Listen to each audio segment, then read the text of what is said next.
बहुत से लोग जो है ना वर्क परमिट लेके बैठे हुए हैं, लेकिन एक जो प्रॉब्लम आ रहा है ना वो प्रॉब्लम ये है कि अपॉइंटमेंट, ठीक है, एम्बेसी से अपॉइंटमेंट नहीं मिल रही और अपॉइंटमेंट लेने के लिए साल साल की तारीखें आ रही हैं। लेकिन जो वर्क परमिट आपने पकड़ा हुआ है वो 60 दिन में, 30 दिन में, 90 दिन में जो है ना एक्सपायर हो रहा है। ठीक है, 3 मंथ की उसकी वैलिडिटी है। मुझे सबसे पहले ना कमेंट बॉक्स में बताएं कि आप में से कितने लोग जो है ना यूरोप के लिए इंटरेस्टेड हैं, क्योंकि मैं एक सीरीज ऑफ वीडियोस बनाऊंगा। बाकी भी मैं वीडियोस बना रहा हूं, लेकिन मैं इसके ऊपर इसलिए बनाऊंगा क्योंकि बहुत से लोग जो है ना यूरोप जाने के ख्वाहिशमंद होते हैं, लेकिन एक सबसे बड़ा जो मसला दरपेश आता है वो है एजेंट का मसला। अब आपको पता, देखें, आप यूरोप नहीं गए, मैं गया हूं, ठीक है, अली भाई यूरोप से होके आए हुए हैं और यूरोप की ऑलमोस्ट सारी कंट्रीज मैंने विजिट की हुई हैं। मैं सिर्फ वो पढ़ी लिखी बात नहीं करूंगा कि भाई कहीं किताब से पढ़ के आपके सामने चीज ला के रख दी है। As per my personal experience बात करूंगा। एज पर दुबई और यूएई में रहते हुए बहुत एक अरसा हो गया, बहुत दफा यहां से ट्रैवल भी किया है, बहुत से लोग को कंसल्ट किया है, उन्होंने बताया भी है, वो लोग भी ट्रैवल करके आए हैं। आप लोगों के लिए बेस्ट ऑप्शंस क्या हैं? देखिए, मैं आज ना इस वीडियो के अंदर कुछ कंट्रीज, 5-6 कंट्रीज ना, साइड कंट्रीज बताऊंगा। एक होता है ना जो हॉट स्पॉट होता है, एक होता है कि नजरों में आने वाली कंट्रीज, और उन कंट्रीज के अंदर एक्चुअली जो है ना जब आप अप्लाई करने जाते हैं तो आपको चांस जो होता है ना वो कम हो जाता है, क्योंकि हर बंदा उसकी तरफ देख रहा होता है। मकसद आपका होता है यूरोप जाने का। तो यूरोप जाना है तो मैं इस वीडियो के अंदर ना 5 कंट्रीज जो साइड कंट्रीज हैं उनके बारे में भी बताऊंगा। लेकिन अगर अपॉइंटमेंट जरा जल्दी चाहिए ना तो एक कमेंट तो लाजमी बनता है। वीडियो को लाइक करके जरा कमेंट बता दीजिए कि आपको अपॉइंटमेंट जल्दी चाहिए, तो मैं ऑन स्क्रीन जाके ना आपको वो भी तरीका समझा दूंगा। इवन दो कि अमेरिका की अपॉइंटमेंट भी चाहिए, क्योंकि अमेरिका में भी फंसे पड़े हैं लोग। अच्छा जी, बात स्टार्ट करने से पहले मैंने कुछ पॉइंट्स जो है ना, दर्जा झेल पॉइंट भी यहाँ पे लिखी है, वेबसाइट भी लिखी है। मेरी अपनी वेबसाइट नहीं है, किसी एजेंट को प्रमोट करने वाली वेबसाइट नहीं है, कोई पेड प्रमोशन करवाने के लिए किसी एजेंट का नंबर नहीं नीचे चलाऊंगा। मैं वो चीज चलाऊंगा, मैं वो चीज दिखाऊंगा, ऑन स्क्रीन भी आप देखते रहिएगा, जो चीज आपको फायदा देगी।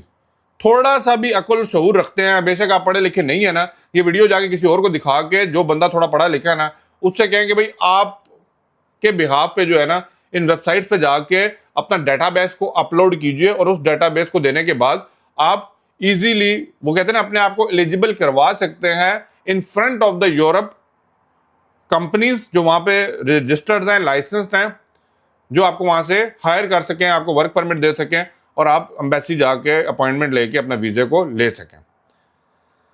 अब मैं क्यों ये बात कर रहा हूं? देखें, बहुत सी लीगल वेबसाइट्स होती हैं, ठीक है। एजेंट लोग क्या करते हैं, ये तोड़ते हैं कुछ कंपनियां, उनका भी मैं तरीका बताता हूं। लीगल वेबसाइट्स होती हैं जिन वेबसाइट्स के ऊपर गवर्नमेंट बेसिस के ऊपर हायरिंग चल रही होती है, ठीक है। कंपनियां वहां पे आके रजिस्टर करती हैं, उनका छोटा सा कट होता है, वो उसको पे करते हैं, क्योंकि उनको मैन पावर चाहिए, उनको लेबर सप्लाई चाहिए। तो लेबर सप्लाई देखें, अगर यूरोप में काम करने वाले बंदे हैं ना, जो ऑड जॉब्स होती हैं ना, वो ऑड जॉब किनसे कराई जाती हैं? उन लोगों से करवाई जाती हैं या तो जो असाइलम सीकर बैठे होते हैं, या वो जो तारों को क्रॉस करके आ चुके होते हैं, कश्तियों में आ जाते हैं, कौन डंकी लगा के। ये वो लोग हैं जिनको फिर भी यूरोप थोड़ा बहुत आने देता है। क्यों? क्योंकि उन्होंने ऑड जॉब्स कराने हैं, उन्होंने बाथरूम भी क्लीनिंग करवानी हो, उन्होंने नाले भी साफ करवाने हैं, उन्होंने वो काम भी करवाने हैं जो शायद, मैं मानता हूँ, गोरे करते हैं सारे काम। लेकिन कुछ चीजें होती हैं जिनके अंदर पे स्केल जो होता है ना, पैसा थोड़ा कम देना पड़ता है, तो वो फिर उन लोगों से करवाया जाता है। मैं ये नहीं कह रहा कि आपने जॉब यूरोप जाके यही काम करने हैं। आप पढ़े लिखे हैं, ठीक है, बेशक आप ब्लू कॉलर में या व्हाइट कॉलर में, मेरी बात को समझिएगा। अब सबसे पहले क्यों वहां से हायरिंग कर रहे हैं? उनको मैन पावर चाहिए। सेकेंडली, जो यहाँ से कंट्री से आते हैं ना, उनको थोड़ा सा वो देखें, वहां पे वेज सिस्टम जो है ना, जो वेज रेट होता है ना, वो डिफाइन होता है। लेकिन जब आप लीगल डॉक्यूमेंट्स के साथ नहीं होते ना, तो क्या होता है, फॉर एग्जांपल अगर आपको 1 घंटे का 15 यूरो मिलना है ना, तो आपको वो 7 यूरो देगा, क्योंकि उसे पता है बोल नहीं सकता, उसे पता है कि भाई मेरे भागा हुआ आया हुआ है। तो अपने आप को पहले लीगल लेके चलें। जब लीगल लेके चलेंगे तो आपको रेट अच्छा मिलेगा। अब कंट्रीज की बात करूं, सबसे पहले देखें, मैंने बड़ी वीडियोस बनाई पोलैंड के ऊपर। डेफिनेटली पोलैंड में अगर काम की बात करें, स्पेशली कौन से काम है, आप ड्राइविंग के काम की बात करते हैं, क्योंकि वहां से पूरा रूट यूरोप का बनता है। ड्राइविंग की जॉब्स के अंदर बात कर लें, फैक्ट्री वर्कर्स के अंदर काम कर की बात कर लें, या और भी जो कहते हैं ना ब्लू कॉलर जॉब्स हैं, उसके लिए पोलैंड जो है ना, मैं मानता हूँ भाई चल रहा है। लेकिन सबसे बड़ा प्रॉब्लम क्या है पोलैंड का, पिछले 1 डेढ़ 2 साल के अंदर आपने देखा होगा बहुत से लोगों ने बहुत तेजी से पोलैंड को टारगेट करके, एजेंट लोगों ने बहुत से लोगों को वहां पे लटकाया भी है, भेजा भी है, और यहां तक कि भाई जितनी भी अपॉइंटमेंट थी ना जो एम्बेसी के साथ थी, वो अपॉइंटमेंट उन्होंने लॉक करके उनको आगे से रिजेक्ट करवा दिया। तो अभी पोलैंड वाले थोड़ा सा इस बारे में सोच रहे होते हैं। लेकिन मैं आपके साथ अभी स्क्रीन पे भी दिखाऊंगा, वेबसाइट दिखाऊंगा, जिनके अंदर जो टॉप की वेबसाइट्स है ना, जिनको आपने गौर से देखना है, वो है भाई EURES। जरा इसको आप लिखेंगे ना, ऑफिशियल यूरोप यूनियन की जो जॉब वेबसाइट है, इसके ऊपर जाके आप डिफरेंट कंट्री वाइज जो है ना जॉब पोस्टिंग हो रही होती है, आप वहां से अप्लाई कर सकते हैं। मैं इन द एंड आपको मैं सारी चीजें ऑन स्क्रीन भी दिखाऊंगा, जरा बने रहिएगा वीडियो के अंदर। अच्छा, पहला हो गया जी पोलैंड का। लेकिन अपॉइंटमेंट कैसे चाहिए, जल्दी चाहिए, वो थोड़ा सा एक कमेंट तो बनता है यार अली भाई के लिए, एक कमेंट तो आप मुझे कीजिए ताकि आपको। अच्छा, सेकंड पे, अच्छा बोला जाता है इसको है गरीब कंट्री है, लेकिन यूरोपियन यूनियन का पार्ट। मैं जिस कंट्री के बारे में बात कर रहा हूँ ना, अब वहां पे न्यू कमर जो है ना, वो उन लोगों के लिए बेस्ट है एंट्री पॉइंट करने के लिए, उसे बोला जाता है रोमानिया। ठीक है।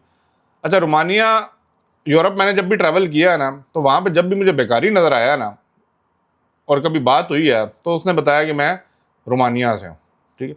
अब इसका मतलब ये नहीं है कि रोमानिया में सारे गरीब हैं, इसका मतलब ये है कि हर हरामी पाई जाती है, तो वो आप जाके देख लीजिएगा। लेकिन हाँ, अगर आप फैक्ट्री वर्कर्स, या अगर आप फॉर एग्जाम्पल, मैंने यहाँ पे सेक्टर भी लिखे हुए, रिटेल के अंदर, मैन्युफैक्चरिंग के अंदर, फैक्ट्री वर्क्स के अंदर अगर आप काम करना चाह रहे हैं, पैकेजिंग के अंदर काम करना चाह रहे हैं, then Romania is also the best choice. कैसे मिलेगा, कौन सी वेबसाइट, वो मैं आपको दिखाने वाला हूँ, वो जरा वेट कीजिए, शेयर में सारी चीजें करूंगा। नंबर 3 जो आपको मैंने कंट्री बतानी है, वो है जी क्रोएशिया। ठीक है। अब क्रोएशिया एक पॉपुलर जो है ना टूरिस्ट डेस्टिनेशन है। ठीक है। और यहाँ पे हाई डिमांड रहती है, सीजनल वाइज बहुत से लोग यहाँ पे आते हैं। हॉस्पिटैलिटी के अंदर, IT के अंदर यहाँ पे आपको बहुत अच्छी जॉब मिल सकती हैं।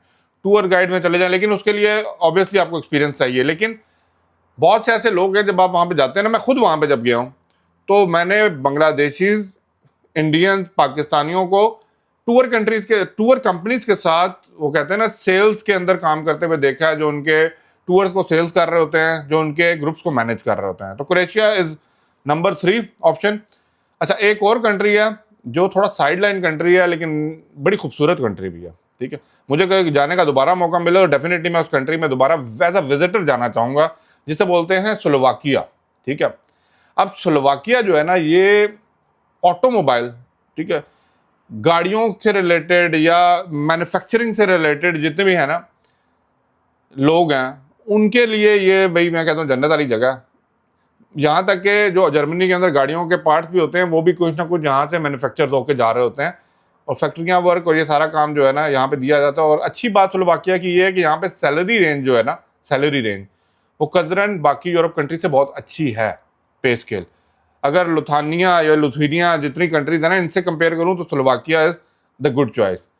अच्छा, नंबर 5 पे अगर बात करूँ ना, नाम से तो वो भूखी कंट्री लगेगी, लेकिन पैसा है वहाँ पे, टूरिज्म है वहाँ पे, जहाँ पे टूरिस्ट है ना, समझ ले वहाँ पे बिजनेस है। मैं जिस कंट्री की बात कर रहा हूँ नंबर 5 पे, वो है हंगरी। अब नाम से आप कहेंगे हंगरी है। अब ये देखिए, मैं इसके अंदर क्या है, warehouse, factories, construction, IT, warehouse, factory, construction, IT, इनमें से किसी भी सेक्टर के अंदर आप जॉब देख रहे हैं तो हंगरी आपका चॉइस होना चाहिए। आप यहाँ पे जा सकते हैं, आप यहाँ पे वर्क परमिट ले सकते हैं, यहाँ से अपॉइंटमेंट भी इनकी, स्लोवाकिया, हंगरी और क्रोएशिया, रोमानिया जो है ना, इनकी अपॉइंटमेंट कदरन पोलैंड से बहुत जल्दी मिल जाती हैं। अब वर्क परमिट वाला सिस्टम क्या होता है? वर्क परमिट वाला सिस्टम होता है जब आपने अपना डेटाबेस डाला है किसी कंपनी को, आपका डेटाबेस मैच किया है, मीट किया, आपकी CV मैच किया, आपसे कांटेक्ट होगा 1 to 1। ठीक है। हो सकता है आपका ऑनलाइन वो इंटरव्यूज होता है, पैसे नहीं लेंगे, पैसे नहीं लेंगे। जो बंदा पैसे डिमांड करेगा, समझ लें जंतरबाजी है। पैसे आपने पे नहीं किसी को करना है, ठीक है, उल्टा वो आपको पैसा देंगे और सारा अरेंजमेंट करके देंगे, उनको आपकी ज़रूरत है। तो थोड़ा सा अपने उसमें रहा करें, आपकी ज़रूरत उनको भी है, सिर्फ आपको यूरोप नहीं जाना। लेकिन आप लोगों के माइंड में सबसे बड़ा प्रॉब्लम क्या है, हम लोगों ने एक जो गलत काम किया है ना, कि हम यूरोप पहुंचने के बाद जो है ना दिमाग ज़्यादा चलता है, तो जिस काम के लिए आते हैं उसको छोड़ के आगे पीछे जंपे मारते हैं, तो करते करते हम इलीगल हो जाते हैं। ये मत करें। जिस कॉन्ट्रैक्ट पे जा रहे हैं कोशिश करें पहला जो कॉन्ट्रैक्ट है, मैं आपको एडवाइस करूंगा पहला जो कॉन्ट्रैक्ट है उसको कंप्लीट करें। यह आपके आगे पीआर सिस्टम के लिए और आपके वो कहते हैं ना जॉब स्टेबिलिटी के लिए या जॉब ऑफरिंग के लिए जो है ना बहुत बेहतर रहता है अगर आप अपने कॉन्ट्रैक्ट को कंप्लीट करें।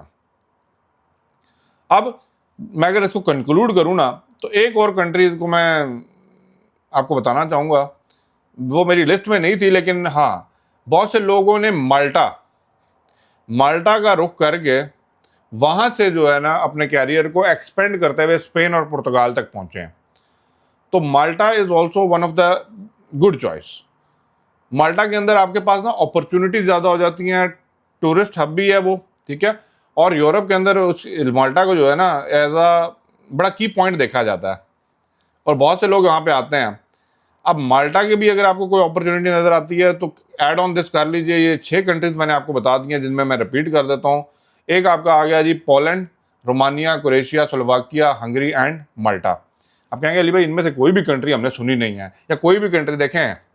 तुसी यूरोप जाना है ना, और तुसी यूरोप जाना है ना ये जो कंट्रियाँ बताई हैं ना, ये वो कहते हैं ना आपको जिस तरह ईजी मनी बनाने का हर दम माइंड में रहता है ना, ईजी मनी कैसे बनेगी, तो easy step in the Europe countries, ये वाली कंट्रीज को ज़रा फॉलो कर लीजिए। इन कंट्रीज से रिलेटेड आप और कंपनीज को सर्च कीजिए। अच्छा करने का तरीका क्या है, देखें एआई आपके पास है, गूगल आपके पास है, मैंने तो शेयर कर ही देनी है डिटेल, लेकिन थोड़ा सा दिमाग यूज करें कि भाई कैसे आप कंपनीज को ढूंढिए जो हायरिंग कर रही हैं रियल टाइम कंपनीज को। मैं एजेंट का यहाँ से एलिमिनेट करना चाह रहा हूँ, मैं एजेंट को ना प्रमोट कर रहा हूँ ना मैं उनकी बात कर रहा हूँ। अगर लेकिन आपको चाहिए कि भाई हाँ वही करवा के दे, 12 लाख 14 लाख 40 लाख आपने उसको देना, दे दीजिए, मेरी कौन सी जेब से जा रहा है। लेकिन इन द एंड उन्होंने डालना आपको वही होता है पैकेजिंग जॉब के अंदर जाके, और सारा माल अंदर कर लेना होता है। क्यों? क्योंकि वो वहाँ पे रजिस्टर होते हैं आपके बिहाफ पे, उनको फ्री ऑफ कॉस्ट पड़ जाता है और आपसे वो पैसा सारा पकड़ लेते हैं। बेशक आप इंडिया से हैं, पाकिस्तान से हैं, बांग्लादेश से हैं, या आप ऑलरेडी गल्फ कंट्रीज के अंदर बैठे हैं। बहुत सी कंट्रीज अभी पीछे एक माल्टा की बहुत बड़ी, माल्टा और पूरे यूरोप में ऑपरेट करने वाली एक बहुत बड़ी कंपनी जो है ना ओजोन के नाम से थी, वो दुबई आई है। उन्होंने यहाँ से इंटरव्यू किया और यहाँ से हायरिंग करके लेके गए। मुझे बताइएगा लाजमी आप में से कोई इनके इंटरव्यू पे गया हो तो। बाकी आप किस कंट्री में देखना चाह रहे हैं मैं इन डिटेल उसके ऊपर बात करूंगा। Please do comment me and let me know, मैं उसके ऊपर डेफिनेटली वीडियो बनाऊंगा। बट ये जो मैंने कंट्री शेयर किए हैं, मैंने इनकी पूरी रिसर्च करने के बाद अपने जो मेरा वहाँ का ट्रैवल और जो मैंने वहाँ पे चीज़ें देखी मैंने आपको एज इट इज़ ला के बता दी हैं। तो please keep your eyes on this 6 countries. Video को लाइक शेयर, चैनल को सब्सक्राइब जो भी कर सकते हैं करके जाइएगा चैनल के साथ। अल्लाह हाफ़िज़।